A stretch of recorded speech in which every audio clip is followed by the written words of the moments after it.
Hi, my dear friends and families. Welcome to SJ YouTube channel. It's Thursday morning.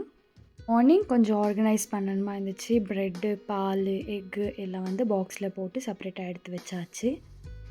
இந்த மாதிரி எல்லாம் செப்பரேட்டாக பண்ணி வச்சிட்டோம்னாக்கா நம்மளுக்கு ஈஸியாக இருக்கும். ப்ரெட் வேணும்னா ப்ரெட் பாக்ஸில் இருக்கும், பால், எக்கு எல்லாம் செப்பரேட்டாக ஆர்கனைஸ் பண்ணி வச்சுட்டா பார்க்கவும் நல்லாயிருக்கும்.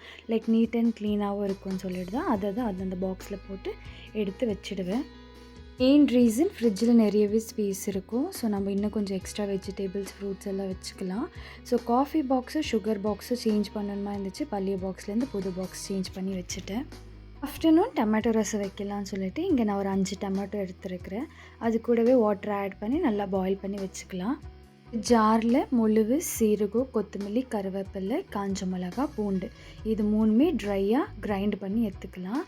லெமன் சைஸ் புளியை ஹாட் வாட்டரில் ஊற வச்சுக்கிறேன். இதை வந்து ஒரு கொஞ்சம் கூட தண்ணி இல்லாமல் ட்ரையாக அரைச்சி எடுத்துக்கலாம்.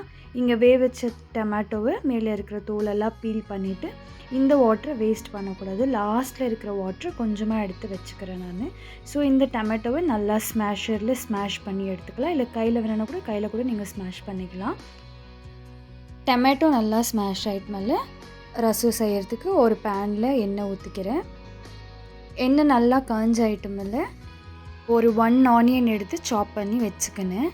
எண்ணெய் ஹீட் ஐட்டமில் கடுகு, கருவேப்பிலை, ஆனியன் இது 3மே போட்டுட்டு நல்லா ஃப்ரை பண்ணிக்கலாம்.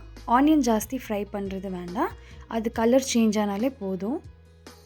தென் ப்ரௌன் ஐட்டமில் நம்ம முழுவு, சீரகம், காஞ்ச மிளகாயெல்லாம் அரைச்சி வச்சுருந்தோம் இல்லையா, அது இது கூட ஆட் பண்ணிக்கலாம். ஆட் பண்ணிக்கி நல்லா ஃப்ரை ரா ஸ்மெல் போகிற வரைக்கும் நல்லா ஃப்ரை பண்ணிக்கின்னு இது கூடவே மஞ்சாத்தூள், கொஞ்சம் மிளகாத்தூள், பெருங்காயம் ஆட் பண்ணிவிட்டு நல்லா ஃப்ரை பண்ணிக்கலாம். டொமேட்டோ பியூரி ஆட் பண்ணிக்கிறேன். அதுவுமே நல்லா ஃப்ரை ஆகிட்டு மேலே டொமேட்டோ ஸ்மெல் போகிற வரைக்கும் ஃப்ரை பண்ணிக்கலாம். அதுக்கப்புறமா புளி தண்ணி ஆட் பண்ணி நல்லா ஒரு மிக்ஸ் பண்ணிக்கலாம். அந்த லாஸ்ட்டாக டொமேட்டோ வாட்டர் எடுத்து வச்சுருந்தேன் இல்லையா, அதுவும் ஆட் பண்ணிவிட்டு தேவையான அளவுக்கு தண்ணி ஊற்றி சால்ட்டு போட்டுட்டு நல்லா கொதி வந்த மேலே கொத்தமல்லி போட்டுட்டு ஜாஸ்தி நேரம் கொதிக்க வைக்கிறது வேணாம், மூடி வச்சுட்டு ஆஃப் பண்ணி ஒரு 5 மினிட்ஸ் விட்டு எடுத்து பார்த்தோம்னா ரசம் ரெடி. சைட் டிஷ்க்கு மீட் பால் ஃப்ரை பண்ணி எடுத்துக்கினேன். எப்போ நம்மளுக்கு ஃபீவர், கோல்டு, காஃப் இருக்கோ அப்போது இந்த மாதிரி ஒரு டொமேட்டோ ரசம் பண்ணி சாப்பிட்டோம்னா ஒரு நல்ல ரிசல்ட். கோல்டு சீக்கிரமாகவே கம்மியாயிடும்.